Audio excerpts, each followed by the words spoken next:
Sa gitna ng marangyang katahimikan ng mansyong Tadeo, ang bango ng pinakuluang ginseng ay humahalo sa amoy ng mamahaling pabango na nananatili sa bawat sulok ng pasilyo.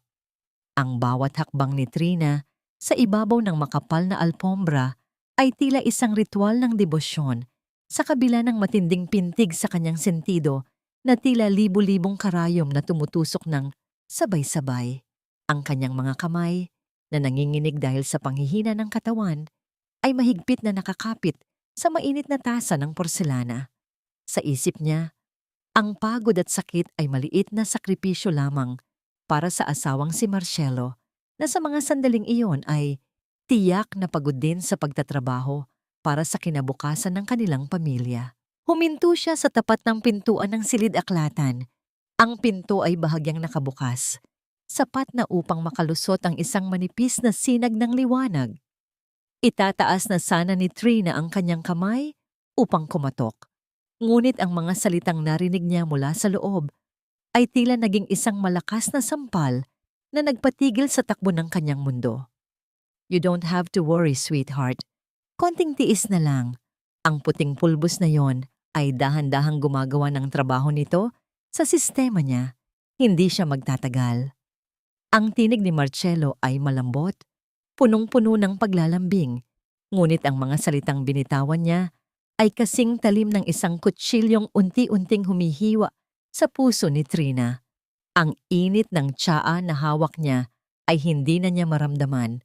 Ang tanging nanatili ay ang nagyayelong lamig na gumagapang mula sa kanyang mga talampakan hanggang sa kanyang likuran. Marcelo, sigurado ka bang hindi siya nakakahalata? Baka magpa-check up siya sa ibang doktor, sagot ng isang boses ng babae sa kabilang linya na may kasamang malanding tawa na tila isang laso na dumudurog sa pandinig ni Trina. Trina is too naive, too loyal to even doubt me. Akala niya, vitamins lang ang ibinibigay ko sa kanya tuwing umaga. She trusts me with her life, not knowing that I am already taking it away from her bit by bit. Kapag nawala na siya, all the Tadeo assets will be ours. Finally, we won't have to hide anymore. Nanigas ang buong pagkatao ni Trina. Ang tasa sa kanyang kamay ay unti-unting tumagilid hanggang sa ang mainit na likido ay dumanak sa mamahaling alpombra na lumikha ng isang madilim na mantsa na tila isang bukas na sugat. Ganito na lang ba ang halaga ng 7 taon niyang paninilbihan? Ganito na lang ba ang kapalit ng kanyang pag-ibig? Isang dahan-dahang kamatayan na binalot sa anyo ng pagkalinga? Nais niyang sumigaw. Nais niyang itapon ang tasa sa mukha ng lalaking tinawag niyang buhay sa loob ng maraming taon. Ngunit ang kanyang lalamunan ay tila binarahan ng tuyong buhangin. Ang tanging naririnig niya ay ang mabilis na pagtibok ng kanyang puso na tila isang tambol na nagbababala ng paparating na unos. Ang pakiramdam ng hiya ay lumamon sa kanya, hindi dahil sa may nagawa siyang masama, kundi dahil sa labis niyang kamangmangan. Siya, ang tagapagmana ng mga Tadeo, ay naging isang katawa-tawang biktima sa loob ng sarili niyang pamamahay. Isang matalim na tunog ng pagpihit ng hawakan ng pinto ang bumasag sa kanyang pagkatulala. Ang pinto ay bumukas ng tuluyan at doon ay tumambad ang guwapong mukha ni Marcelo. Ang kanyang mga mata, na kanina lang ay puno ng tuso at kasamaan, ay biglang nagbago at naging punong-puno ng pekeng pag-aalala nang makita ang asawang nakatayo sa dilim, maputla at nanginginig. Hon, what are you doing here? At bakit nabuhos ang tsaa mo? Look at you! You're trembling again. Kailangan mo na talagang inumin ang vitamins mo for today. Come, let me help you. Lumapit si Marcelo at hinawakan ang braso ni Trina. Ang kanyang haplos, na dati ay itinuturing ni Trina na isang ligtas na kanlungan, ay tila naging kagat ng isang ahas na naglalabas ng nakamamatay na kamandag. Sa mga sandaling iyon, habang tinititigan ni Trina ang mga matang puno ng dumi at dulo ng dila na puno ng kasinungalingan, isang bagay ang namatay sa loob niya. Ngunit kasabay ng kamatayang yon ay ang pagsilang ng isang bagong Trina. Isang Trina na hindi na muling magiging biktima. I'm fine, Marcello. Ang kanyang tinig ay malamig, walang emosyon, tila isang hanging galing sa sementeryo. Gusto ko lang siguraduhin na nakuha mo ang lahat ng kailangan mo para sa plano mo. Ang mga mata ni Marcello ay panandaliang nanliit. Isang anino ng pagtataka ang dumaan sa kanyang mukha bago ito muling napalitan ng isang mapanlinlang na ngiti. Of course, Hon. Everything is going according to plan. Hinalikan niya si Trina sa noo. Isang halik na tila tatak ng isang sumpa. Hindi alam ni Marcello na sa bawat patak ng tsaa na dumanak sa sahig ay ang huling patak din ng pasensya at pag-ibig ni Trina para sa kanya. Ang digmaan ay hindi pa nagsisimula, ngunit ang unang sugat ay malalim na at hindi na kailanman maghihilom. Ang banyo ay tila naging isang kumpisalan ng mga lihim kung saan ang malamig na puting porselana ng sahig ay sumasalamin sa namumutlang mukha ni Trina. Pagkaalis ni Marcello sa silid, ang kanyang mga binti ay tila nawalan ng buto at mabilis siyang nagtungo sa lababo. Sa bawat pagduwal niya, kasabay ng agos ng tubig na tumatangay sa kulay rosas na tableta ay ang pag-agos din ng kanyang mga luha na kanina pa niya pilit na ibinabaon sa limot. Ang mapait na lasa ng apdo sa kanyang lalamunan ay hindi kasimbagsik ng pait ng katotohanang ang kanyang asawa, ang ama ng kanyang anak, ay dahan-dahang binubura ang kanyang hininga kapalit ng salapi. Nanginig ang kanyang mga daliri habang pinupunasan ang kanyang bibig. Tiningnan niya ang kanyang sarili sa salamin. Ang mga mata na dati ay puno ng ningning at pag-asa. Ngayon ay tila dalawang malalim na balon ng pighati at takot. Ganito na ba ang halaga ng kanyang katapatan? Ganito na ba ang dulo ng kanyang pangarap? Ang bawat tibok ng kanyang puso ay tila isang babala na ang oras ay unti-unti nang nauubos. Isang matalas at otoridad na tinig mula sa labas ng silid ang bumasag sa kanyang pag-iisip. Ang amoy ng mamahaling Chanel numero 5 ay tila isang lason na mas mabilis pang kumalat kaysa sa anumang kemikal. Ito ang amoy ni Doña Avelina. Ang tunog ng kanyang mga takong sa sahig ay tila mga hakbang ng isang hatol na hindi mapipigilan. Trina, Hija, are you still inside? Huwag mong sabihing hanggang ngayon ay mahina pa rin ang katawan mo. It's almost lunchtime and we have guests coming later. You should at least try to look presentable. Hindi yung para kang laging mamatay. Lumabas si Trina. Pilit na itinatago ang panginginig ng kanyang mga kamay sa likod ng kanyang bestido. Nakatayo si Doña Avelina sa gitna ng silid. Ang kanyang postura ay kasing tigas ng bato at ang kanyang mga alahas ay kumikinang nang may kasamaan sa ilalim ng liwanag ng chandelier. Ma'am, pasensya na po. Medyo nahilo lang ako bigla. Mahinang sagot ni Trina. Ang kanyang boses ay tila isang bulong na halos hindi marinig. Hilo? O baka naman kulang ka lang sa disiplina? Look at you, Trina. Ang pamilya Tadeo ay kilala sa buong bansa. We cannot have a daughter-in-law na laging mukhang may sakit, utang na loob. Ayusin mo ang sarili mo. Isipin mo ang reputasyon namin. Alam mo namang noong namatay ang tatay mo, kami ang sumalo sa lahat ng utang ng pamilya nyo. You owe us your life, your name, and this lifestyle.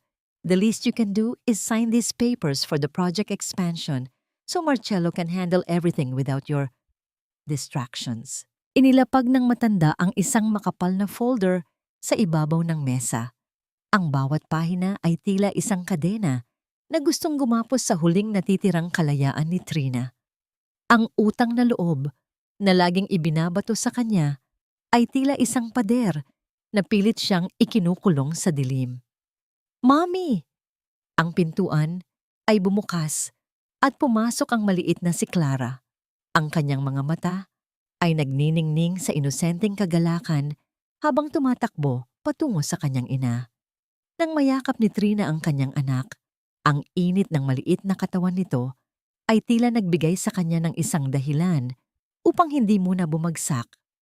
Ang amoy ng baby powder at gatas ni Clara ay ang tanging bagay na totoo sa gitna ng lahat ng dumi at dula-dulaan sa loob ng mansyong yon. "Sweetheart, are you hungry?" Tanong ni Trina habang hinahaplos ang buhok ng anak. Ngunit bago pa makasagot ang bata, ay mabilis siyang hinila ni Doña Avelina palayo. "Clara, don't cling too much to your mother. Baka mahawa ka sa sakit niya.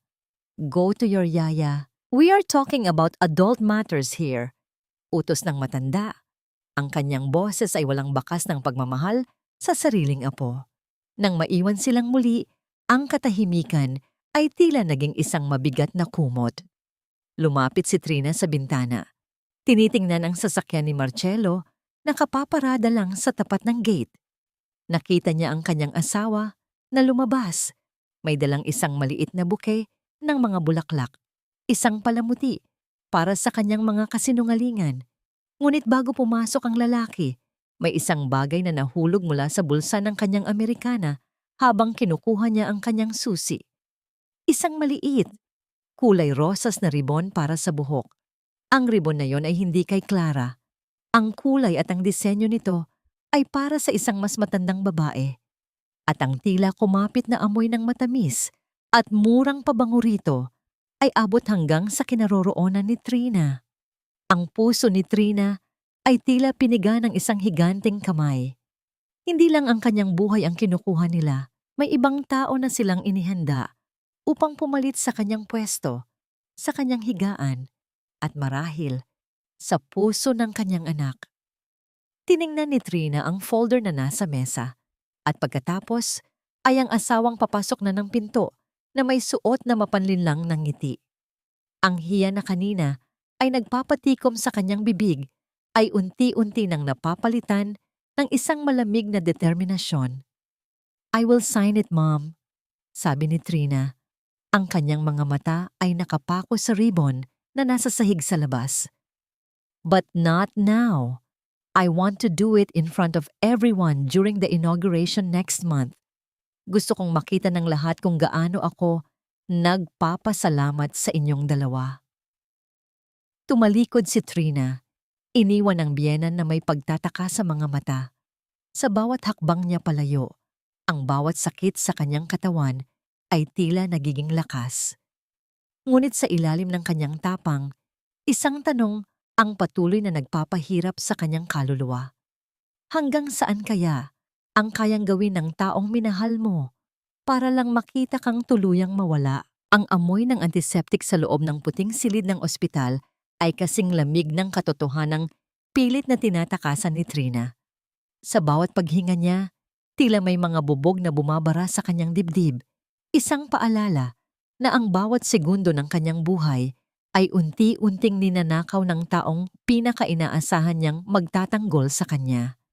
Ang katahimikan sa paligid ay nababasag lamang ng mahinang paggalaw ng mga kurtina na tinatamaan ng hangin mula sa aircon. Tila mga bulong ng babala na tanging siya lamang ang nakakarinig.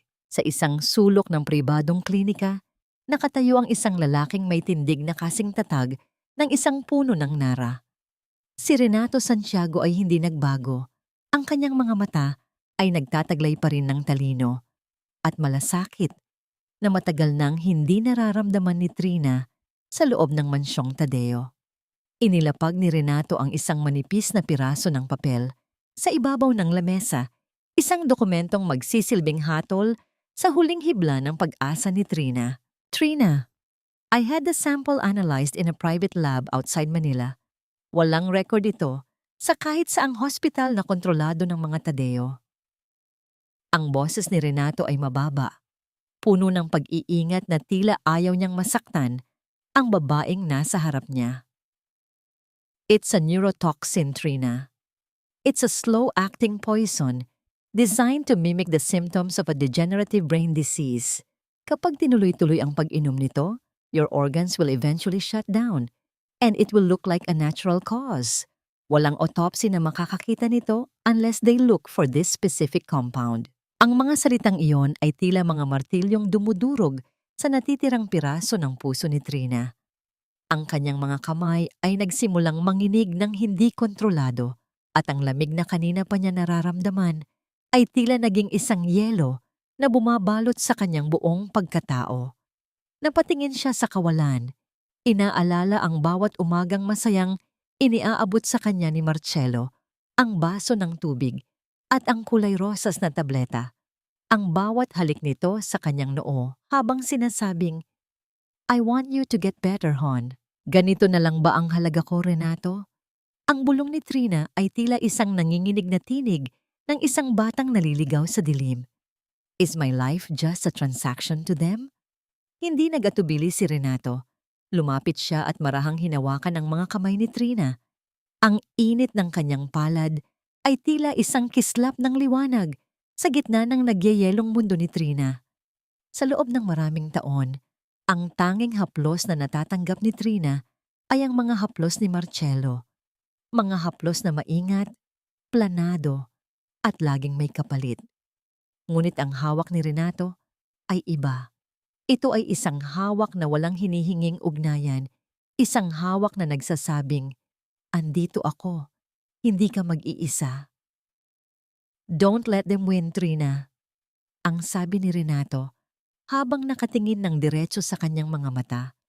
"You are not just a Tadeo heir, you are a mother, and you are a woman who deserves to live. I will help you.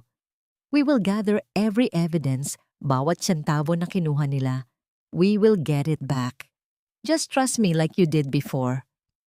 Sa sandaling iyon, ang pakiramdam ng kilig ay hindi nagmula sa isang mababaw na romansa, kundi sa isang malalim na koneksyon ng dalawang kaluluwang pinagbuklod ng katarungan.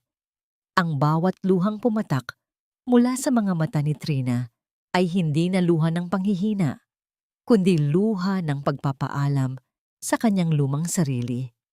Ang kanyang pagkatao ay tila isang telang pinunit at muling tinitahi ng isang bagong pag-asa. "Thank you, Renato," ang sagot ni Trina habang dahan-dahang pinapatatag ang kanyang upo. "I need to go back before they notice. I have to keep playing the part." Tumayo si Trina. Inayos ang kanyang buhok at ang kanyang maskara ng pagiging isang masunuring asawa. Ngunit bago siya makalabas ng pinto, narinig niya ang tunog ng isang mensahe mula sa kanyang cellphone. Binuksan niya ito at nakita ang isang larawang ipinadala ni Renato. Ang larawan ay kuha sa isang parke. Doon, nakangiti ng malapad si Marcello habang karga-karga ang isang batang lalaki na may parehong hugis ng ilong at mga mata ng kanyang asawa. Sa tabi nila ay isang babaeng nakasandal sa balikat ni Marcello na tila sila ang tunay na pamilyang matagal ng pangarap ng lalaki. Ang larawang yon ay tila isang huling piraso ng puzzle na nakumpleto sa isip ni Trina. Ang bawat sakripisyo niya, ang bawat gabi ng pag-aalaga sa kumpanya, at ang bawat sakit na tiniis niya ay para lamang palapunduhan ang isang buhay na hindi siya kabilang. Sa bawat pagtitig niya sa mukha ng batang yon, isang tanong ang paulit-ulit na humihiwa sa kanyang isipan. Gaano na kaya katagal na pamilya ang turing nila sa isa't isa, habang siya naman ay itinuturing na lamang na isang bangkay na naglalakad. Ang langit ay tila nakikiramay sa bigat ng kalooban ni Trina, habang ang makapal na ulap ay naglalabas ng walang tigil na agos ng ulan. Sa loob ng kanyang sasakyan na nakaparada sa isang madilim na sulok ng kalsada, ang bawat butil ng tubig na tumatama sa bubong ay tila mga daliring kumakatok nang walang tigil sa kanyang sugatang puso. Ang lamig ng aircon ay humahalo sa panginginig ng kanyang mga kamay habang nakakapit siya sa manibela. Ang kanyang mga mata ay nakapako sa isang maganda at modernong bahay sa dulo ng kalsada. Ito ang address na ibinigay ni Renato, isang bahay na ayon kay Doña Avelina ay matagal na nilang naibenta upang isalba ang kumpanya mula sa pagkalugi. Ngunit sa likod ng mga naglalakihang bintana at mainit na liwanag ng mga bombilya, isang masakit na katotohanan ang dahan-dahang naglalatag sa harap ni Trina. Nakita niya ang pamilyar na anino ni Marcelo. Hindi ito ang Marcelo na nakikita niya sa mansyon.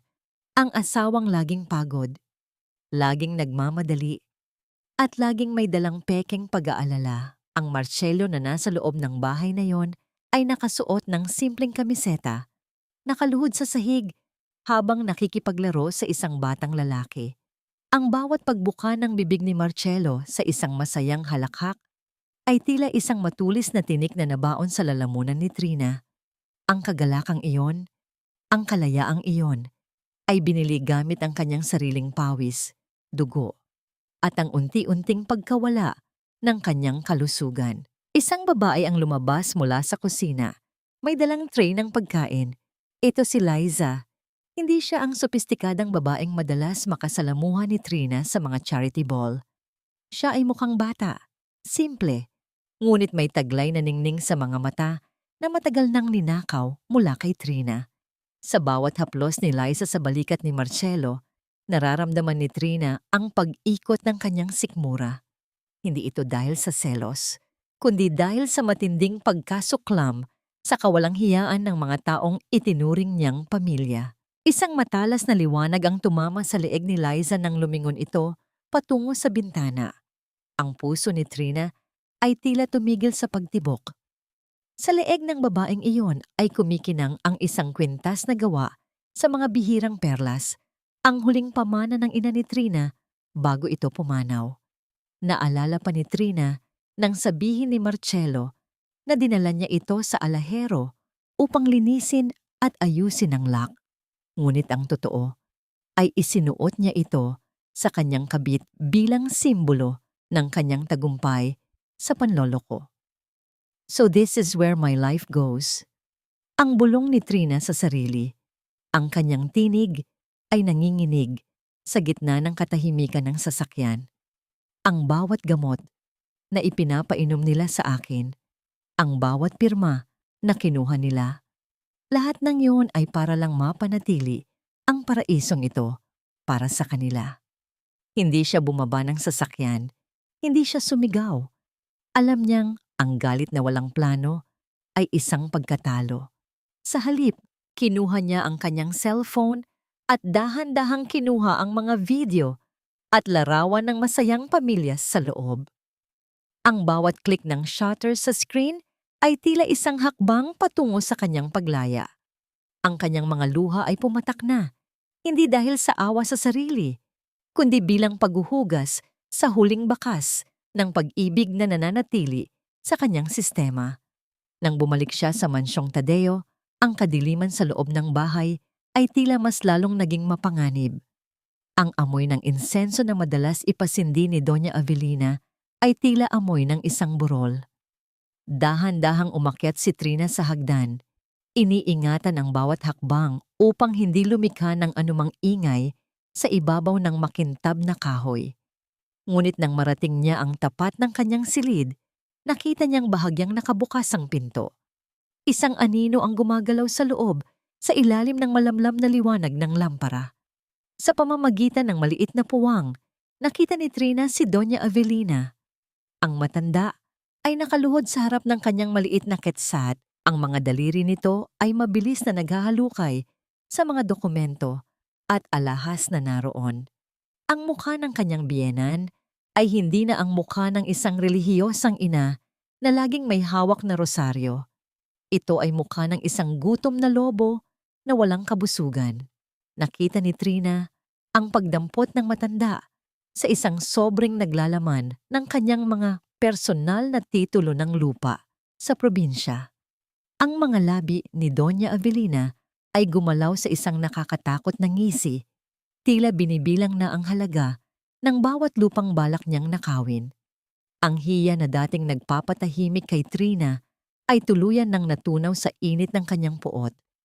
Nanatili siyang nakatayo sa dilim, pinapanood ang babaeng itinuring niyang pangalawang ina habang nilalapastangan nito ang kanyang huling mga ari-arian. Sa mga sandaling iyon, isang malalim na katanungan ang pumasok sa kanyang isip. Gaano kaya kalalim ang hukay na inihahanda nila para sa kanya kung pati ang kanyang mga alaala ay hindi nila mapalampas na hindi pagkakitaan. Ang langit ay tila nakikiramay sa bigat ng kalooban ni Trina habang ang makapal na ulap ay naglalabas ng walang tigil na agos ng ulan. Sa loob ng kanyang sasakyan na nakaparada sa isang madilim na sulok ng kalsada, ang bawat butil ng tubig na tumatama sa bubong ay tila mga daliring kumakatok nang walang tigil sa kanyang sugatang puso. Ang lamig ng aircon ay humahalo sa panginginig ng kanyang mga kamay habang nakakapit siya sa manibela. Ang kanyang mga mata ay nakapako sa isang maganda at modernong bahay sa dulo ng kalsada. Ito ang address na ibinigay ni Renato. Isang bahay na ayon kay Doña Avelina ay matagal na nilang naibenta upang isalba ang kumpanya mula sa pagkalugi. Ngunit sa likod ng mga naglalakihang bintana at mainit na liwanag ng mga bombilya, isang masakit na katotohanan ang dahan-dahang naglalatag sa harap ni Trina. Nakita niya ang pamilyar na anino ni Marcelo. Hindi ito ang Marcelo na nakikita niya sa mansyon, ang asawang laging pagod, laging nagmamadali, at laging may dalang pekeng pag-aalala.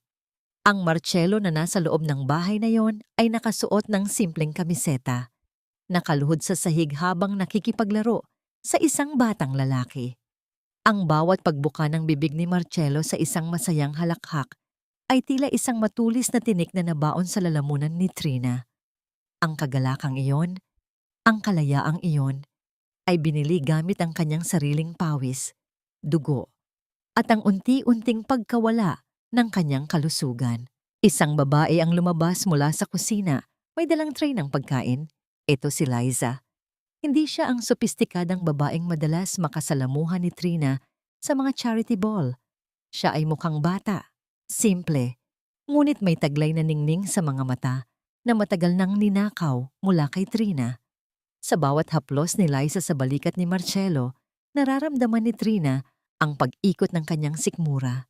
Hindi ito dahil sa selos, kundi dahil sa matinding pagkasuklam sa kawalang hiyaan ng mga taong itinuring niyang pamilya. Isang matalas na liwanag ang tumama sa leeg ni Liza nang lumingon ito patungo sa bintana. Ang puso ni Trina ay tila tumigil sa pagtibok. Sa leeg ng babaeng iyon ay kumikinang ang isang kwintas na gawa sa mga bihirang perlas. Ang huling pamana ng ina ni Trina bago ito pumanaw. Naalala pa ni Trina nang sabihin ni Marcelo na dinala niya ito sa alahero upang linisin at ayusin ang lock. Ngunit ang totoo ay isinuot niya ito sa kanyang kabit bilang simbolo ng kanyang tagumpay sa panloloko. So this is where my life goes. Ang bulong ni Trina sa sarili. Ang kanyang tinig ay nanginginig sa gitna ng katahimikan ng sasakyan. Ang bawat gamot na ipinapainom nila sa akin, ang bawat pirma na kinuha nila, lahat ng iyon ay para lang mapanatili ang paraisong ito para sa kanila. Hindi siya bumaba ng sasakyan, hindi siya sumigaw. Alam niyang ang galit na walang plano ay isang pagkatalo. Sa halip, kinuha niya ang kanyang cellphone at dahan-dahang kinuha ang mga video at larawan ng masayang pamilya sa loob. Ang bawat click ng shutter sa screen ay tila isang hakbang patungo sa kanyang paglaya. Ang kanyang mga luha ay pumatak na, hindi dahil sa awa sa sarili, kundi bilang paghuhugas sa huling bakas ng pag-ibig na nananatili sa kanyang sistema. Nang bumalik siya sa mansyong Tadeo, ang kadiliman sa loob ng bahay ay tila mas lalong naging mapanganib.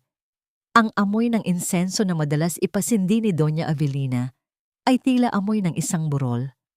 Dahan-dahang umakyat si Trina sa hagdan, iniingatan ang bawat hakbang upang hindi lumikha ng anumang ingay sa ibabaw ng makintab na kahoy. Ngunit nang marating niya ang tapat ng kanyang silid, nakita niyang bahagyang nakabukas ang pinto. Isang anino ang gumagalaw sa loob sa ilalim ng malamlam na liwanag ng lampara. Sa pamamagitan ng maliit na puwang, nakita ni Trina si Doña Avelina. Ang matanda ay nakaluhod sa harap ng kanyang maliit na ketsat. Ang mga daliri nito ay mabilis na naghahalukay sa mga dokumento at alahas na naroon. Ang mukha ng kanyang biyenan ay hindi na ang mukha ng isang relihiyosang ina na laging may hawak na rosaryo. Ito ay mukha ng isang gutom na lobo na walang kabusugan. Nakita ni Trina ang pagdampot ng matanda sa isang sobrang naglalaman ng kanyang mga personal na titulo ng lupa sa probinsya. Ang mga labi ni Doña Avelina ay gumalaw sa isang nakakatakot na ngisi. Tila binibilang na ang halaga ng bawat lupang balak niyang nakawin. Ang hiya na dating nagpapatahimik kay Trina ay tuluyan ng natunaw sa init ng kanyang puot. Nanatili siyang nakatayo sa dilim. Pinapanood ang babaeng itinuring niyang pangalawang ina habang nilalapastangan nito ang kanyang huling mga ari-arian. Sa mga sandaling iyon, isang malalim na katanungan ang pumasok sa kanyang isip. Gaano kaya kalalim ang hukay na inihahanda nila para sa kanya kung pati ang kanyang mga alaala ay hindi nila mapalampas na hindi pagkakitaan? Ang gabi ay tila isang malalim na hukay na unti-unting lumalamon sa liwanag ng mansyong Tadeo. Sa loob ng kanyang silid, ang bawat paghinga ni Trina ay isang pakikipagtuos sa bigat ng kanyang dibdib, habang ang amoy ng luma at tuyong bulaklak sa florera ay nagpapaalala sa kanya ng sariling kalagayan. Isang bagay na dati ay maganda, ngunit ngayon ay dahan-dahang itinatapon. Ang kanyang mga kamay ay nanginginig, hindi dahil sa lamig ng gabi, kundi dahil sa matinding pagod ng pagpapanggap na ang bawat butil ng lason na ibinibigay sa kanya ay tinatanggap niya ng buong puso. Sa kabilang dulo ng linya ng kanyang itinatagong telepono, ang tinig ni Renato ay tila isang matibay na lubid na humihila sa kanya mula sa bangin. Ipinaliwanag ng abogado ang huling hakbang ng kanilang plano. Ang lahat ng mahahalagang ari-arian ni Trina, pati na ang mga lupang ninakaw ni na Doña Avelina, ay matagumpay nang nailipat sa isang lihim na trust fund na tanging si Clara lamang ang makikinabang pagdating ng tamang panahon. Isang munting tagumpay ito sa gitna ng isang madilim na digmaan, isang piraso ng kapayapaan na baon ni Trina habang muli niyang isinusuot ang maskara ng isang may sakit na asawa. Isang matalas na tunog ng pagpihitit ng hawakan ng pinto ang nagpabalik kay Trina sa realidad. Mabilis niyang itinago ang telepono at ipinikit ang kanyang mga mata. Hinahayaan ang kanyang katawan na magmukhang lantang gulay sa ibabaw ng malambot na kama. Pumasok si Marcello. Ang amoy ng alak at mamahaling sigarilyo ay tila isang maruming hangin na pumasok sa malinis niyang silid. Lumapit ang lalaki. Ang bawat hakbang nito sa sahig ay tila isang mabigat na banta na hindi mapigilan. "Hon, are you still awake? I can see you're struggling." Ang tinig ni Marcello ay puno ng pekeng hapdi, isang gaslighting master na pilit pa ring gumagamit ng mga salitang "mahal kita", habang ang kanyang mga kamay ay may dalang panganib. "I can't stand seeing you like this anymore. This oral medication is too slow." Sabi ni Mom, kailangang mas mabilis ang recovery mo bago ang inauguration. "I have something here na mas effective. Just one small shot and you'll feel better. Promise." Nararamdaman ni Trina ang paglapit ng dulo ng karayom sa kanyang balat. Ang lamig ng metal na tumama sa kanyang braso ay kasing lamig ng puso ng lalaking 7 taon niyang pinagsilbihan. Nais niyang sumigaw, nais niyang itulak si Marcello at isampal dito ang lahat ng larawan ng kanyang pagtataksil. Ngunit ang kanyang katawan ay nananatiling tila bilanggo ng sarili niyang plano. Kailangan niyang magtiis, kailangan niyang hayaan ang demonyo na maniwala na siya ay nagtatagumpay. "It will be over soon, Trina. Just rest now." Ang bulong ni Marcello habang dahan-dahang itinutulak ang likido sa loob ng kanyang ugat. Ngunit ang hindi alam ni Marcello, ang katawan ni Trina ay pagod na. Ang sunod-sunod na araw ng paglalaban sa epekto ng neurotoxin ay nag-iwan ng malalim na lamat sa kanyang sistema. Sa halip na ang inaasahang katahimikan, isang marahas na reaksyon ang nagmula sa kanyang puso. Ang bawat tibok ay tila isang tambol na nagwawawala sa loob ng kanyang dibdib. Sinusubukang itaboy ang banyagang kamandag na pumasok sa kanyang daluyan ng dugo. Ang monitor sa tabi ng kama na nakakabit upang bantayan ang kanyang kalagayan ay biglang nagbago ng himig.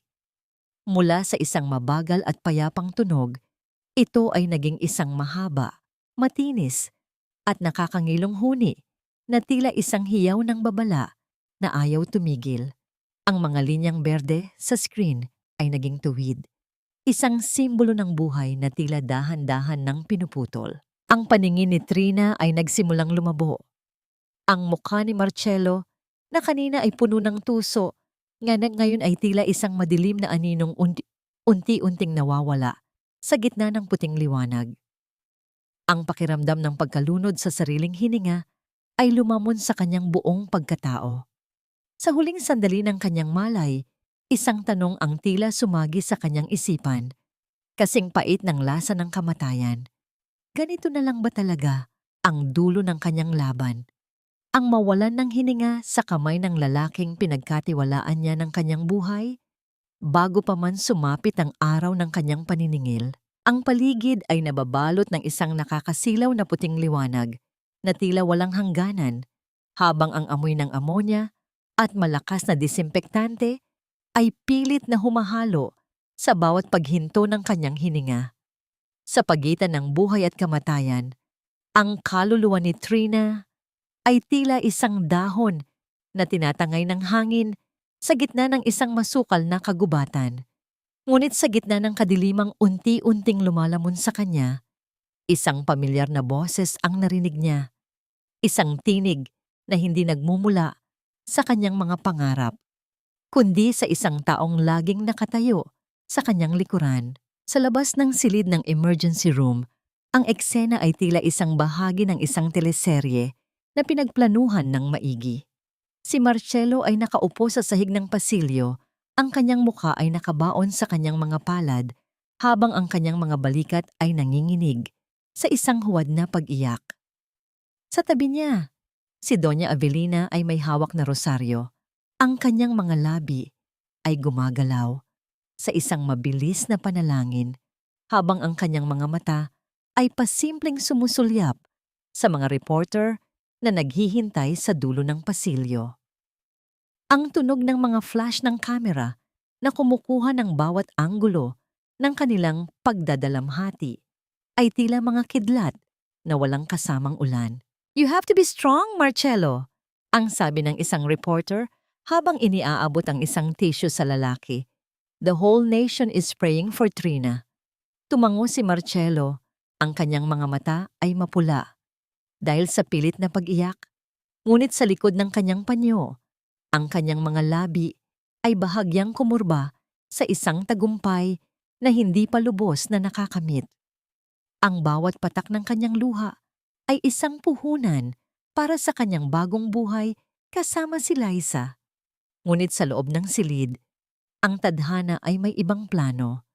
Salamat sa maagang babala ni Renato, ang doktor na tumanggap kay Trina ay hindi bahagi ng mga bayarang tauhan ng mga Tadeo. Isang mabilis na pag-iniksyon ng gamot na panlaban sa lason ang nagpabalik sa pintig ng puso ni Trina. Ang mahabang huni ng makina ay napalitan ng isang regular at panatag na tunog na tila isang martsa ng isang sundalong muling bumabangon mula sa hukay. Nang dahan-dahang imulat ni Trina ang kanyang mga mata, ang unang nakita niya ay ang kisame ng ospital na tila isang malaking puting canvas. Ang kanyang lalamunan ay tuyong-tuyo at ang bawat bahagi ng kanyang katawan ay tila binugbog ng libu-libong toneladang bakal. Ngunit nang lumingon siya sa kanyang tabi, nakita niya si Renato. Ang lalaki ay nakaupo sa isang silya. Ang kanyang mga mata ay puno ng puyat at pag-aalala. Ngunit nang makita niyang gising na si Trina, isang tipid na ngiti ang sumilay sa kanyang mukha. "You're back, Trina," ang bulong ni Renato. Ang kanyang tinig ay nanginginig sa matinding emosyon. I thought I lost you." Hindi sumagot si Trina. Tumingin siya sa kanyang braso na may nakakabit pang suwero. Sa isang marahas, ngunit tahimik na pagkilos, dahan-dahan niyang hinawakan ang tape na nakadikit sa kanyang balat. Kahit masakit, kahit tila hinihiwa ang kanyang laman, dahan-dahan niyang binaklas ang karayom mula sa kanyang ugat. Ang maliit na patak ng dugo na lumabas sa kanyang balat ay tila isang saksi sa kanyang panunumpa. "No more mercy, Renato," ang sabi ni Trina. Ang kanyang tinig ay kasing lamig ng bakal, ngunit kasing talim ng espada. Ang Trina na handang mamatay para sa kanila ay wala na. "I want the papers ready. I want them to feel how it is to be buried alive while they are still breathing." Tumayo si Trina at lumapit sa malaking bintana ng kanyang silid. Mula roon, nakikita niya ang kanyang sariling refleksyon sa salamin. Isang babaeng gulanit ang pisikal na anyo, ngunit ang mga mata ay nagniningning sa isang apoy na hindi na muling mapapatay. Ang sikat ng araw na tumatama sa kanyang mukha ay hindi na nagbibigay ng hapdi, kundi isang pangako ng paghilom na nagsisimula sa isang matinding pagpapasya. Habang pinagmamasdan niya ang kanyang asawa at biyenan sa TV na nasa loob ng silid, na patuloy pa rin sa kanilang mapanlinlang na pagganap sa labas ng ospital, isang malalim na pait ang nananatili sa kanyang lalamunan. Ngunit sa pagkakataong ito, ang pait na yon ay hindi na galing sa lason, kundi sa isang katanungang tila isang sumpa. Hanggang kailan kaya tatagal ang kanilang mga ngiti kapag nalaman nilang ang taong balak nilang ilibing ay siya palang maghuhukay ng kanilang sariling mga libingan? Ang sikat ng araw sa umaga ng inaugurasyon ay hindi lamang isang karaniwang liwanag. Ito ay tila isang maniningning na saksi sa pagtatapos ng isang mahabang gabi ng panlilinlang. Sa loob ng mansyong Tadeo, ang bango ng mga sariwang bulaklak na inihanda para sa selebrasyon ay humahalo sa amoy ng mamahaling wax ng sahig na lumilikha ng isang atmosfera ng tagumpay. Si Marcelo at Doña Avelina ay abala sa harap ng malalaking salamin. Isinusuot ang kanilang mga balabal ng kapangyarihan habang ang kanilang mga puso ay puno ng kumpiyansa na ang taong balak nilang alisin sa landas ay kasalukuyang naghihingalo sa kama ng ospital. "Everything is perfect, Marcelo," ang sabi ni Doña Avelina habang inaayos ang kanyang brilyanteng kwintas na kumikinang ng may kasakiman. "Today, the Tadeo legacy becomes ours alone. Wala nang Trina na hahadlang sa bawat galaw natin." Ngunit ang katahimikan ng mansyon ay biglang nabasag ng ang marahas na pagbukas ng malaking pintuan sa sulyap ng liwanag. Ay naghatid ng isang presensyang hindi nila inaasahan. Ang tunog ng mga matutulis na takong na tumatama sa makinis na marmol ay tila mga hakbang ng isang paparating na bagyo. Mula sa anino, lumabas si Trina. Hindi siya ang Trina na mukhang lantang gulay at nanginginig sa sakit. Ang Trina na nasa harap nila ngayon ay nakasuot ng isang pulang-pulang bestido na tila isang buhay na apoy sa gitna ng malamig na silid. Ang kanyang muka ay selyado ng kolorete na kasing kulay ng dugo, at ang kanyang mga mata ay nagniningning sa isang kakaibang talim na tila kayang humiwa ng kaluluwa. Ang halimuyak ng lavender na kanyang suot ay tila naging isang amoy ng panganib na lumasap sa ilong ni na Marcelo at Doña Avelina. "Hon? What are you doing here? You should be in the hospital." Ang boses ni Marcelo ay nanginginig. Ang kanyang mukha ay tila isang papel na nawalan ng kulay. "Marcelo, honey, you look surprised," ang sagot ni Trina. Ang kanyang boses ay malambot, ngunit may talim ng isang labaha. "Akala mo ba ay palalampasin ko ang pinakaimportanteng araw ng pamilya natin? I wouldn't miss this for the world. After all, you worked so hard for this. And so did I." Lumapit si Trina kay Marcelo at inayos ang kurbata nito. Ang lamig ng kanyang mga daliri na tumama sa leeg ng lalaki ay nagdulot ng isang matinding panghihina sa mga tuhod ni Marcelo. Tumingin si Trina kay Doña Avelina, na ngayon ay nakatayo ng tuwid habang ang kanyang mga kamay ay mahigpit na nakakapit sa kanyang bag upang itago ang panginginig. "Mom, you look stunning," sabi ni Trina habang ang isang mapanuyang ngiti ay sumisilay sa kanyang mga labi.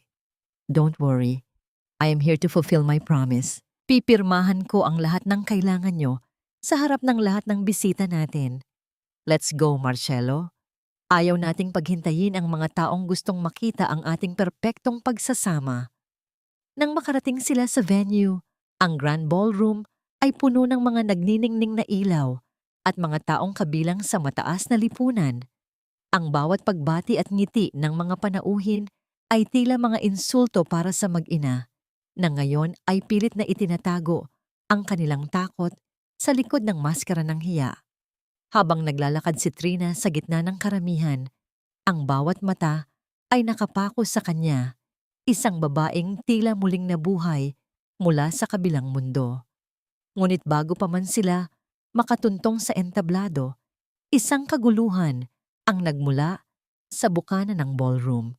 Ang marahas na pagtulak sa mga security guard ay lumikha ng isang tensyon na tila isang kwerdas na malapit ng maputol.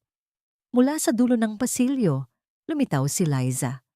Ang kanyang buhok ay gulo-gulo at ang kanyang mga mata ay puno ng galit at desperasyon. Karga-karga niya ang kanyang maliit na anak na umiiyak dahil sa ingay at gulo ng paligid.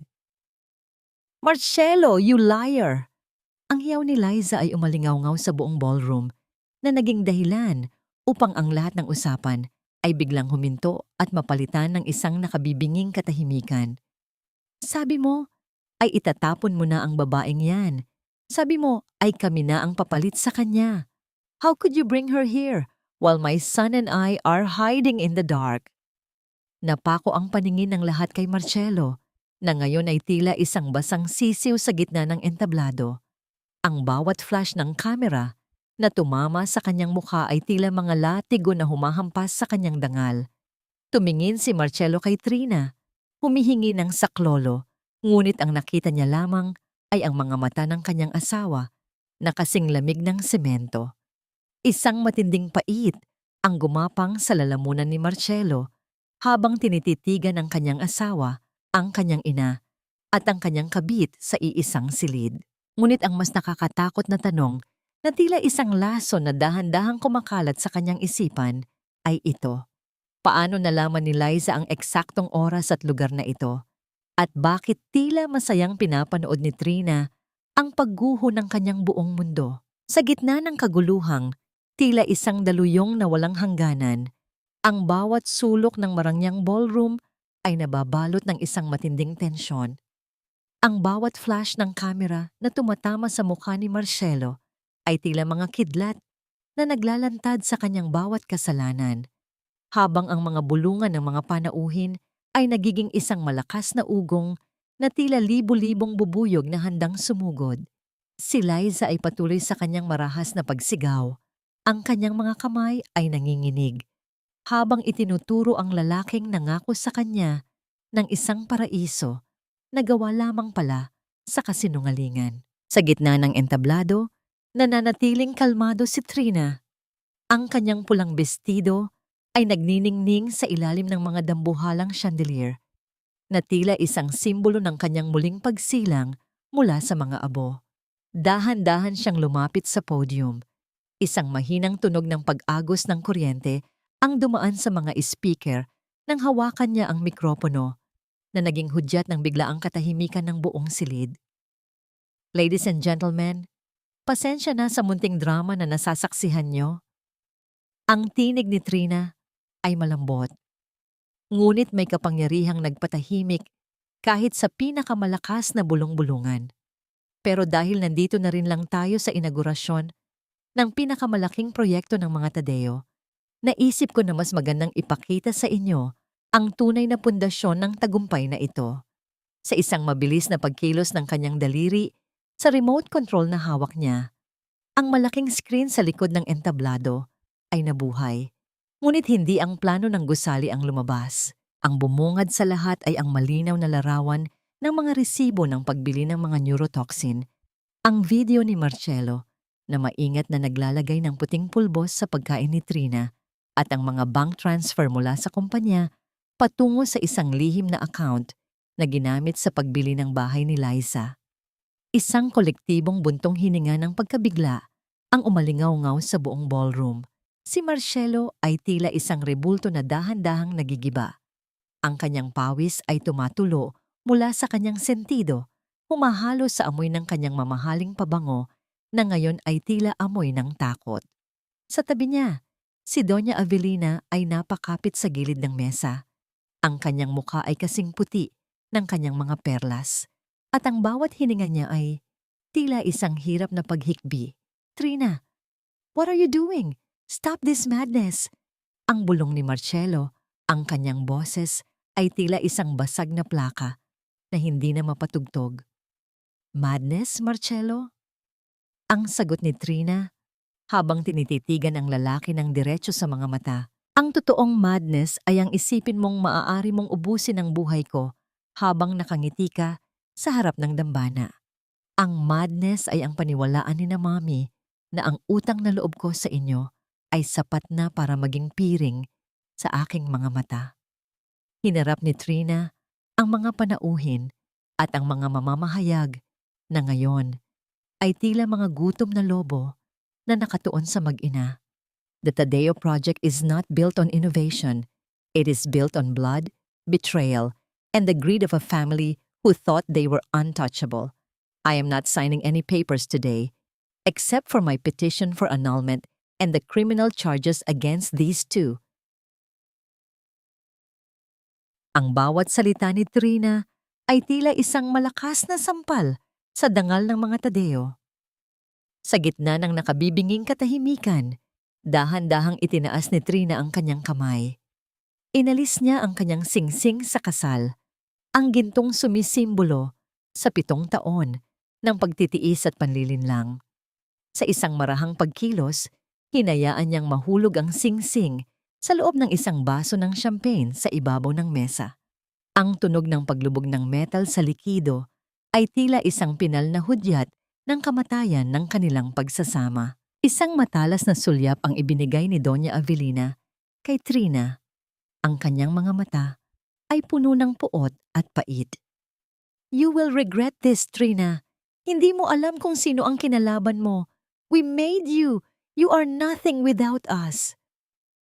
Ngunit bago pa makapagsalita muli ang matanda, ang malalaking pintuan ng ballroom ay muling bumukas. Sa pagkakataong ito, hindi isang kabit o isang may sakit na asawa ang pumasok. Isang grupo ng mga lalaking nakasuot ng uniforme ng pulis sa pangunguna ni Renato Santiago ang naglakad patungo sa gitna ng entablado. Ang tunog ng kanilang mga sapatos sa marmol ay tila isang martsa ng katarungan na hindi na mapipigilan. Inilabas ni Renato ang isang dokumento na may opisyal na selyo. "Marcelo Tadeo, Doña Avelina Tadeo, you are under arrest for frustrated murder and massive financial fraud. Sumama kayo sa amin ng matiwasay." Habang isinusuot ang malamig na bakal ng posas sa mga kamay ni Marcelo at ng kanyang ina, ang buong ballroom ay naging saksi sa pagguho ng isang imperyong itinayo sa buhangin. Tiningnan ni Marcelo si Trina sa huling pagkakataon. Ang kanyang mga mata ay puno ng pagmamakaawa. Ngunit ang tanging nakita niya sa kanyang asawa ay ang isang malamig na kapayapaan. Nang ilabas na sila ng mga pulis sa ilalim ng nakakasilaw na mga ilaw ng media, naiwan si Trina sa gitna ng entablado. Ang bawat bahagi ng kanyang katawan na dati ay tila laging may dalang sakit ay biglang naging magaan. Isang malalim na pait ang nawala sa kanyang lalamunan at sa kauna-unahang pagkakataon sa loob ng maraming taon, naramdaman niya ang tunay na lasa ng hangin. Ngunit habang tinitingnan niya ang baso ng champagne kung saan nakalubog ang kanyang singsing, isang huling katanungan ang tila nananatili sa kanyang isipan. Ngayong gumuho na ang mundong naging kulungan niya, handa na ba ang kanyang puso na harapin ang katahimikang kasunod ng bagyo? Ang malamig na bakal ng posas na kumapit sa mga pulso ni Marcelo ay tila isang hatol na nagtapos sa maraming taon ng kanyang pagkukunwari. Ang bawat pagpihit ng mga pulis sa kanyang braso ay nagdulot ng isang matinding hiyaw ng pagangal mula sa lalaki, ngunit ang kanyang mga tinig ay tila nawawalan ng saysay sa gitna ng silid na puno ng mapanghusgang mga mata. Sa tabi niya, si Doña Avelina ay isang larawan ng ganap na pagkagiba. Ang kanyang mamahaling belo ay nakalaylay na sa kanyang balikat at ang kanyang mga kamay ay pilit na kumakapit sa laylayan ng bestido ni Trina. Isang kilos ng desperasyon na malayo sa dati niyang mapagmataas na tindig. Trina, utang na loob, isipin mo ang pangalan ng pamilya. Isipin mo si Clara. Ang pagsusumamo ng matanda ay puno ng panginginig. Ang kanyang boses ay tila isang gasgas na plaka na pilit na humihingi ng awa. Mahiya ka naman sa mga tao. We are the Tadeos. Pag-usapan natin ito sa bahay. Huwag dito sa harap ng lahat. Tiningnan ni Trina ang kanyang biyenan mula sa itaas hanggang sa ibaba. Ang pakiramdam ng hiya na dating nagpapaliit sa kanyang pagkatao ay wala na. Ang tanging nananatili ay ang isang malalim na pagkamuhi na hinaluan ng pagkasuklam. Dahan-dahan niyang binawi ang kanyang bestido mula sa pagkakahawak ng matanda na tila ayaw niyang madumihan ang kanyang kasuotan ng dumi ng nakaraan. The Tadeo name died the moment you tried to poison its true heir, Mom. Ang tinig ni Trina ay kasing talim ng isang labaha. Bawat salita ay may dalang bigat ng 7 taon niyang pagtitiis. Ang utang na loob na lagi ninyong isinusumbat ay matagal ko nang nabayaran ng sarili kong dugo. You didn't protect me because you loved me. You protected me because I was the golden goose that you wanted to slaughter. Today, the slaughter is over. Isang malakas na pagpihit ng mga pintuan ng ballroom ang naging hudyat ng pagpasok ng mga tauhan ng bangko at mga sheriff. Sa kabilang panig ng silid, si Liza ay tila isang lantang dahon habang pilit na kinukuha ng mga awtoridad ang susi ng bahay at ang mga alahas na suot niya, mga bagay na binili mula sa ninakaw na pondo ni Trina. Ang pag-iyak ng bata sa kanyang bisig ay nagdagdag ng isang mapait na himig sa eksena. Isang inosenteng biktima ng kasakiman ng kanyang sariling ama. Ang lahat ng ari-arian, ang bawat piraso ng kasangkapan, at ang bawat sentimong pinaghirapan ni Trina ay muli nang bumabalik sa ilalim ng kanyang pangalan at sa kinabukasan ni Clara. Hindi na lumingon si Trina nang ilabas na ng mga pulis ang mag-inang Tadeo. Ang amoy ng mamahaling pabango at insenso sa loob ng ballroom ay tila naging amoy ng isang abandonadong sementeryo. Sa bawat hakbang niya patungo sa labasan, nararamdaman niya ang pagtanggal ng mga mabibigat na kadena sa kanyang mga paa. Ang bawat paghinga niya ay hindi na sinasabayan ng pait ng lason, kundi ng tamis ng kalayaan. Paglabas niya ng hotel, ang langit ay naglabas ng isang banayad na ulan. Ang bawat patak ng tubig na tumatama sa kanyang mukha ay tila isang paghuhugas sa lahat ng dumi at sakit na kanyang dinanas. Ang lamig ng gabi ay hindi na nakakatakot. Ito ay tila isang yakap ng pagbati mula sa mundong muli niyang nabawi. Sa dulo ng mga baitang nakatayo ang isang pamilyar na anino. Si Renato ay naghihintay. Ang kanyang tindig ay kasing tatag ng isang pundasyon. Sa kanyang kamay ay may hawak siyang isang itim na payong at nang makalapit si Trina, dahan-dahan niya itong itinaas upang protektahan ang babae mula sa ulan. Ang init na nagmumula sa presensya ni Renato ay tila isang munting apoy sa gitna ng isang mahabang taglamig. Tapos na, Trina, ang bulong ni Renato. Ang kanyang mga mata ay nagniningning sa ilalim ng dilaw na ilaw ng poste. You don't have to fight alone anymore. Tumingin si Trina sa lalaking laging nasa kanyang likuran, kahit noong ang lahat ay nakatalikod na sa kanya. Isang banayad na ngiti, ang kauna-unahang tunay na ngiti sa loob ng maraming taon, ang sumilay sa kanyang mga labi. Ngunit habang tinititigan niya ang patak ng ulan na dumadaloy sa gilid ng payong ni Renato, isang katanungan ang tila isang bulong sa kanyang puso. Ngayong wala na ang mga aninong pumatay sa kanyang pagkatao. Sapat na ba ang natitirang piraso ng kanyang puso upang muling maniwala sa isang pag-ibig na hindi nakakamatay? Ang matunog na pagbagsak ng malat na kahoy ng hukom sa ibabaw ng lamesa ay tila naging huling tuldok sa isang madilim at mahabang kabanata ng buhay ni Trina. Sa loob ng silid ng hukuman, ang bawat hininga ng mga naroon ay tila nag-abang sa huling pasya na magtatapos sa 7 taon ng panlilinlang. Nang basahin ng hatol na habambuhay na pagkabilanggo para kay Marcelo Tadeo, ang tanging narinig sa buong silid ay ang mahinang paghikbi ng isang lalaking nawalan na ng lahat ng kanyang kapangyarihan at ang malalim na buntong hininga ng isang babaeng sa wakas ay malaya na. 1 taon ang mabilis na lumipas. Tila ang bawat pahina ng kalendaryo ay naging isang banayad na haplos na nagpapahilom sa mga sugat ni Trina. Ang mansyong Tadeo, na dati ay tila isang kabaong nagawa sa ginto, ay binuksan na sa mga bagong alaala.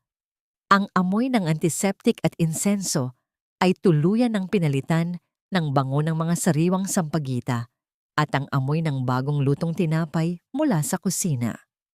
Sa bawat sulok ng bahay ang katahimikan ay hindi na nakakatakot. Ito ay naging isang payapang musika ng isang tahanang may katarungan. Sa isang malayong probinsya, sa isang maliit at lumang bahay na amoy alikabok at pagkabulok, nakaupo si Doña Avelina sa isang tumba-tumba. Ang kanyang mga mata ay nakatitig sa kawalan. Ang kanyang mga kamay ay walang tigil sa paghimas sa isang luma at kupas na telang seda. Ang kanyang isipan ay tila isang sirang plaka, paulit-ulit na bumabalik sa mga panahong siya pa ang reyna ng lipunan. Hindi na kinikilala ang sariling mukha sa salamin. Ang hiya na dati niyang kinatatakutan ay naging tanging kasama niya sa kanyang pag-iisa, habang ang mga alaalang kanyang ipinagmalaki ay dahan-dahang kinakain ng limot. Habang ang araw ay unti-unting lumulubog sa likod ng mga gusali ng kumpanya, nakatayo si Trina sa harap ng kanyang malawak na bintana sa opisina. Ang kanyang tindig ay kasing tatag ng pundasyon ng gusali, ngunit ang kanyang mga mata ay may taglay na lambot na bunga ng tunay na kapatawaran, hindi para sa mga nanakit sa kanya, kundi para sa kanyang sarili. Ang Tadeo Foundation na kanyang itinayo ay naging isang kanlungan para sa mga kababaihang tulad niya ay dumaan sa dilim ng pagtataksil. "You're working late again." Ang boses ni Renato ay kasing init ng kape na kanyang dala. Ang kanyang mga hakbang sa carpet ay hindi lumikha ng ingay. Ngunit ang presensya niya ay sapat na upang maramdaman ni Trina ang isang pamilyar na kislap ng kagalakan. "Inaayos ko lang ang huling detalye para sa scholarship program ni Clara," sagot ni Trina habang humaharap sa lalaki. Isang tipid na ngiti ang sumilay sa kanyang mga labi.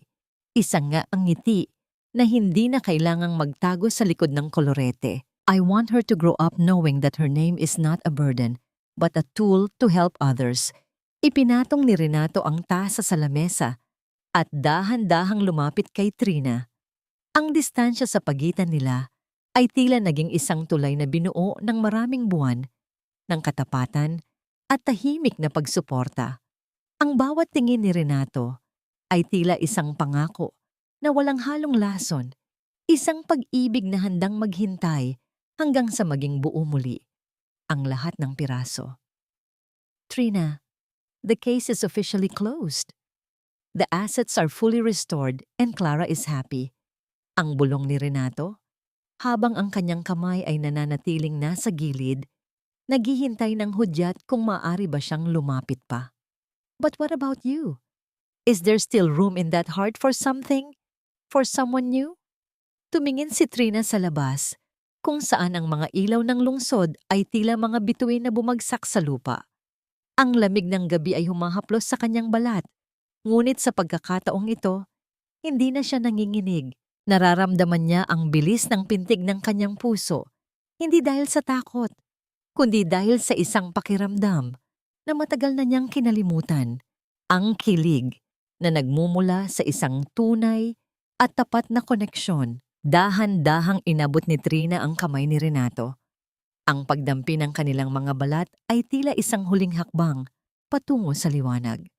Ang init ng palad ni Renato ay naging isang gamot sa huling bakas ng lamig na iniwan ni Marcello.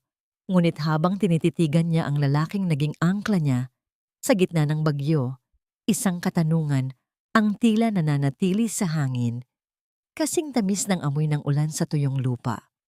Handa na ba siyang bitawan ang lahat ng sakit ng kahapon upang yakapin ang isang bukas na hindi na kailangang maging isang lihim? Ang bawat paglubog ng araw sa likod ng mga naglalakihang gusali ng Maynila ay tila isang marahang pagpikit ng isang mata na naging saksi sa lahat ng dusa at tagumpay ni Trina. Sa loob ng isang malamig at madilim na selda, ang tanging naririnig ni Marcello ay ang mabigat na pagpihit ng mga bakal na pintuan at ang tunog ng sarili niyang mga hakbang sa semento na tila isang bilanggo ng sarili niyang mga alaala. Ang lalaking dati ay nalulunod sa amoy ng mamahaling alak at tagumpay.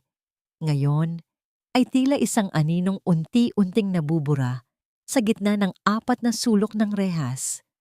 Ang bawat gabi ay isang mahabang pagdurusa, habang ang anino ni Trina ay tila bumibisita sa kanyang mga panaginip, hindi bilang isang biktima, kundi bilang isang paalala ng lahat ng bagay na kanyang winasak dahil sa kasakiman. Sa kabilang dako ng lungsod, sa isang maliit at tahimik na sementeryo, si Doña Avelina ay nakaupo sa isang sementadong upuan sa tapat ng puntod ng asawa.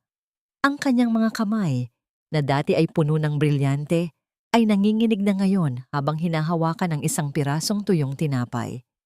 Ang kanyang pangalan na dati ay nagpapayuko sa marami, ngayon ay tila isang bulong na hindi na pinapansin ng hangin. Ang hiya na kanyang iniingatan ay naging isang madilim na kumot na bumabalot sa kanya sa bawat araw ng kanyang pag-iisa. Walang nakakaalala, walang bumibisita, at ang tanging nananatili ay ang mapait na lasa ng pagsisisi na hindi na kailanman matatapos. Isang maaliwalas na hapon sa dalampasigan, ang bango ng alat ng dagat ay humahalo sa halimuyak ng mga sariwang bulaklak na itinanim ni Trina sa paligid ng kanilang bagong tahanan. Ang tunog ng mga alon na humahalik sa pampang ay tila isang kanta ng pag-asa na walang katapusan. Nakita ni Trina si Clara na tumatakbo sa buhanginan. Ang kanyang boses ay puno ng dalisay na kagalakan habang hinahabol ang mga ibon. Sa bawat ngiti ng anak, nararamdaman ni Trina ang huling bahagi ng sugat sa kanyang puso na dahan-dahang nagsasara. Ang kumpanya ng mga Tadeo sa ilalim ng kanyang pamumuno ay hindi na isang simbolo ng pang-aapi, kundi naging isang sandigan ng katarungan at pagtulong sa mga kababaihang naligaw sa dilim. You're staring at the horizon again. Ang malambot na tinig ni Renato ay tila isang banayad na haplos sa gitna ng katahimikan. Lumapit siya kay Trina, dala ang isang baso ng sariwang juice na may yelo na kumakalansing ng bahagya sa bawat galaw niya. Ipinatong niya ang kanyang kamay sa balikat ni Trina, isang hawak na puno ng respeto at tapat na pag-ibig. Iniisip ko lang, Renato, ang sagot ni Trina habang isinasandal ang kanyang ulo sa balikat ng lalaki. If I didn't find the strength to fight back, siguro ay isa na lang akong pangalan sa isang lapida ngayon. I'm just so thankful that I have a second chance to live for real this time. You earned this life, Trina. You fought for it. Ang bulong ni Renato habang ang kanyang mga mata ay nakatitig sa babaeng naging inspirasyon niya sa loob ng maraming taon. And I'm just happy that I get to be a part of your afterwards. No more secrets, no more poisons, just us. Dahan-dahang lumingon si Trina at tinitigan ang mga mata ni Renato. Sa kislap ng mga mata ng lalaki, nakita niya ang isang kinabukasan na dati ay tila isang panaginip lamang. Ang kilig na nararamdaman niya ngayon ay hindi na katulad ng sa isang bata, kundi isang mas malalim at mas matatag na damdaming nagmula sa pagsubok ng apoy. Inabot ni Renato ang kanyang kamay at sa pagdampi ng kanilang mga daliri, tila may isang kuryente ng kapayapaan na dumaloy sa buong pagkatao ni Trina. "I have something to ask you," ang sabi ni Renato. Ang kanyang boses ay biglang naging seryoso, ngunit puno ng pag-asa. "It's not about business, and it's not about the law. It's about the rest of our lives. Ready ka na ba na hindi na lang ako ang lawyer mo kundi ang taong gigising sa tabi mo tuwing umaga without any fear?" Natigil ang paghinga ni Trina ng panandalian.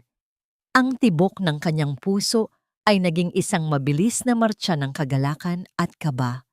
Tumingin siya kay Clara na malayang naglalaro at pagkatapos ay muling tumingin sa lalaking nagligtas sa kanyang kaluluwa mula sa hukay.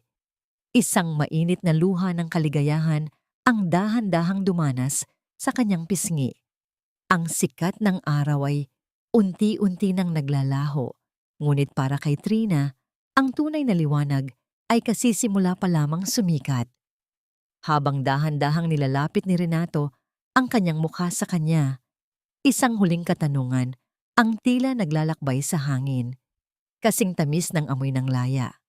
Sapat na ba ang isang habang buhay upang bawiin ang lahat ng taon na ninakaw sa kanya?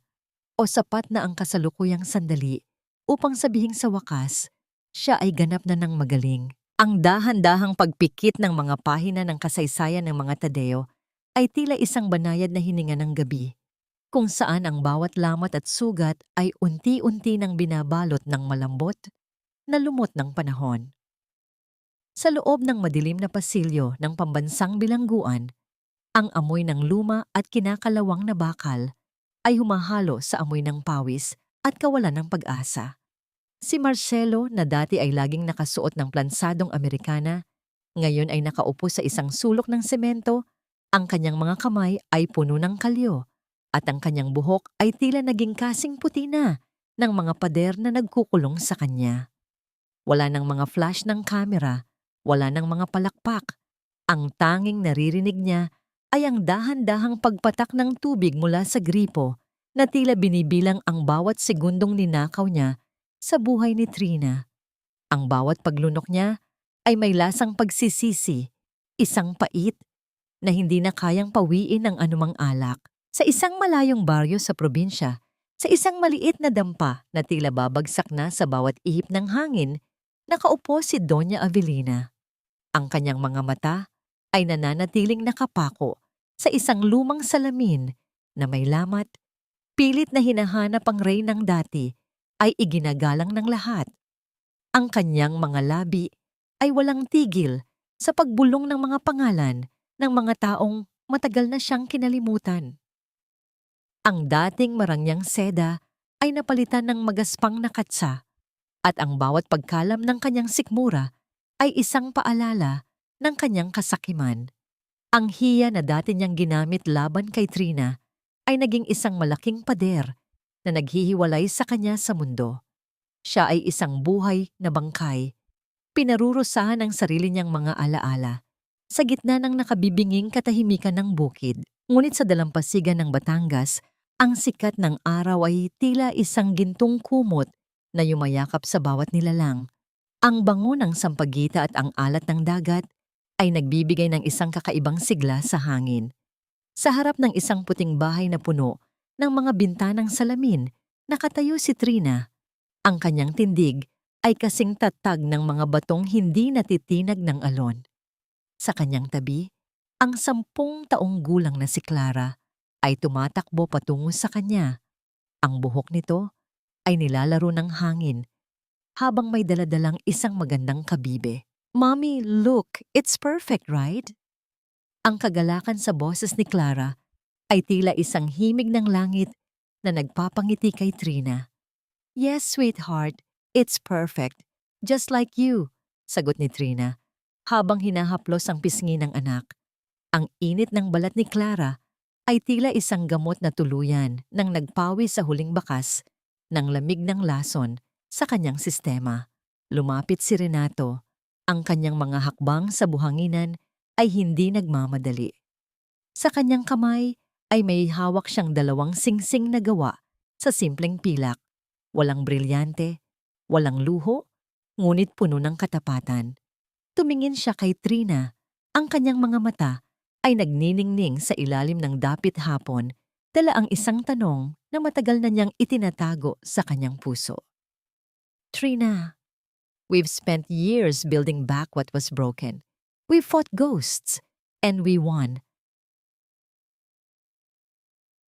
Ang boses ni Renato ay kasing lalim ng dagat, puno ng emosyong hindi na kailangang isigaw. But today, I don't want to be just your ally. I want to be your home. Will you let me walk with you? Not as a lawyer, but as the man who will love you until the sun stops rising. Tumingin si Trina sa malawak na abot-tanaw, kung saan ang langit at dagat ay nagtatagpo sa isang kulay asul na yakap. Ang utang na loob na dati ay naging tanikala niya ay wala na. Ang tanging utang na kinikilala niya ngayon ay ang utang niya sa sarili, ang karapatang maging masaya at muling magmahal. Dahan-dahan niyang inabot ang kamay ni Renato. Ang pagdampi ng kanilang mga palad ay tila huling piraso ng isang puzzle na sa wakas ay nabuo. Yes, Renato, let's go home. Ang bulong ni Trina, ang kanyang tinig ay puno ng kapayapaan. Habang naglalakad ang tatlo patungo sa kanilang tahanan, ang bakas ng kanilang mga paa sa buhanginan ay dahan-dahang binubura ng mga alon. Ang dilim ng kahapon ay tuluyan ng nilamon ng liwanag ng kasalukuyan. Ang bawat paghinga ni Trina ay isang deklarasyon ng tagumpay. Wala ng lason, wala ng panlilinlang. Ang tanging nananatili ay ang tamis ng isang bagong simula sa ilalim ng isang langit na sa wakas ay naging saksi sa kanyang tunay na paghilom. Ngunit sa likod ng kanyang ngiti, isang huling kaisipan, ang tila na natiling nakaukit sa kanyang kaluluwa. Ang tunay na kapangyarihan ng isang babae ay hindi nasusukat sa kanyang pagtitiis, kundi sa kanyang lakas na bumangon mula sa sarili niyang mga abo at piliing mabuhay ng may dangal sa gitna ng mundong pilit siyang binubura.